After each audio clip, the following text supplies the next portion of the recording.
നമസ്കാരം. റാഫ്റ്റോ ക്രിക്കറ്റിലേക്ക് ഏവർക്കും സ്വാഗതം. ഋഷഭ് പന്ത് പരിക്കേറ്റ് ഈ സീരീസിൽ നിന്ന് റൂൾഡ് ഔട്ട് ആയിരിക്കുന്നു എന്ന വാർത്ത നമ്മൾ ഇന്ന് രാവിലെ നിങ്ങളിലേക്ക് എത്തിച്ചിരുന്നു. BCCI ഇപ്പോൾ ഒഫീഷ്യലി അത് കൺഫേം ചെയ്തിരിക്കുന്നു എന്ന് മാത്രമല്ല, പകരക്കാരൻ ആരാണ് എന്നുള്ള പ്രഖ്യാപനവും നടത്തിയിരിക്കുകയാണ്. ഋഷഭ് പന്ത് റൂൾഡ് ഔട്ടാണ്.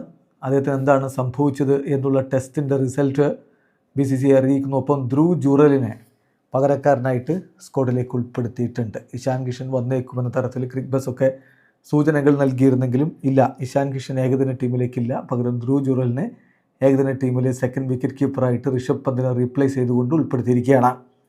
BCCIയുടെ ഒഫീഷ്യൽ സ്റ്റേറ്റ്മെൻറ്റിലേക്ക് ഒന്ന് പോകാം. വിക്കറ്റ് കീപ്പർ ഋഷഭ് പന്തിന് പെട്ടെന്ന് ഒരു ഡിസ്കംഫർട്ട് അദ്ദേഹത്തിൻ്റെ റൈറ്റ് ലേറ്ററൽ അബ്ഡോമിനൽ ഏരിയയിൽ അനുഭവപ്പെട്ടു. നെറ്റ്സിൽ ഇന്ത്യയുടെ പ്രാക്ടീസിങ് സെഷനിൽ ബാറ്റ് ചെയ്തുകൊണ്ടിരിക്കുമ്പോഴാണ് ഇത് അനുഭവപ്പെട്ടിരിക്കുന്നത്. ഇന്നലെ ഉച്ചയ്ക്ക് ശേഷമുള്ള പ്രാക്ടീസ് സെഷനിലാണ് സംഭവിച്ചത്. അതുകൊണ്ട് തന്നെ അദ്ദേഹത്തെ പെട്ടെന്ന് MRI സ്കാനിന് വിധേയനാക്കി. BCCI മെഡിക്കൽ ടീമും മറ്റും ഒരു ഡീറ്റെയിൽഡ് ഡിസ്കഷൻ ഈ വിഷയത്തിൽ ക്ലിനിക്കൽ ആൻഡ് റേഡിയോളജിക്കൽ ഫൈൻഡിങ്സിൻ്റെ അടിസ്ഥാനത്തിൽ അവർ ഡിസ്കഷൻസ് നടത്തി എക്സ്പേർട്സുമായിട്ട്.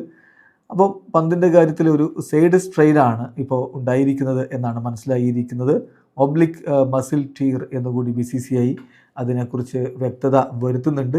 Subsequently ruled out of the ODI series. പകരം മെൻ സെലക്ഷൻ കമ്മിറ്റി ധ്രുവ് ജുറലിനെ പന്തിൻ്റെ റീപ്ലേസ്മെൻ്റായിട്ട് സ്ക്വാഡിലേക്ക് ഉൾപ്പെടുത്തിയിട്ടുണ്ട്. അപ്പോൾ ഇന്ത്യയുടെ അപ്ഡേറ്റഡ് സ്ക്വാഡ് ഇങ്ങനെയാണ്: Shubman Gill captain, then Rohit Sharma, Virat Kohli, KL Rahul, Shreyas Iyer, Washington Sundar, Ravindra Jadeja, Mohammed Siraj, Harshit Rana, Prasidh Krishna, Kuldeep Yadav, Nitish Kumar Reddy, Arshdeep Singh, Yashasvi Jaiswal, Dhruv Jurel. ഇതാണ് ഇപ്പോൾ അപ്ഡേറ്റഡ് സ്ക്വാഡ്. ഇന്ന് ബറോഡയിൽ, അതായത് വഡോദരയിലാണ് ഇന്നത്തെ മത്സരമുള്ളത്. ഇന്ത്യ ന്യൂസിലാൻഡ് മത്സരം ഉച്ചതിരിഞ്ഞ് ഇന്ത്യൻ സമയം 1:30 ആരംഭിക്കും. വീഡിയോ അവസാനിക്കുന്നു. ക്രിക്കറ്റ് ലോകത്തെ കൂടുതൽ വിശേഷങ്ങളുമായി റാഫ്റ്റോക്സ് വീണ്ടും എത്താം.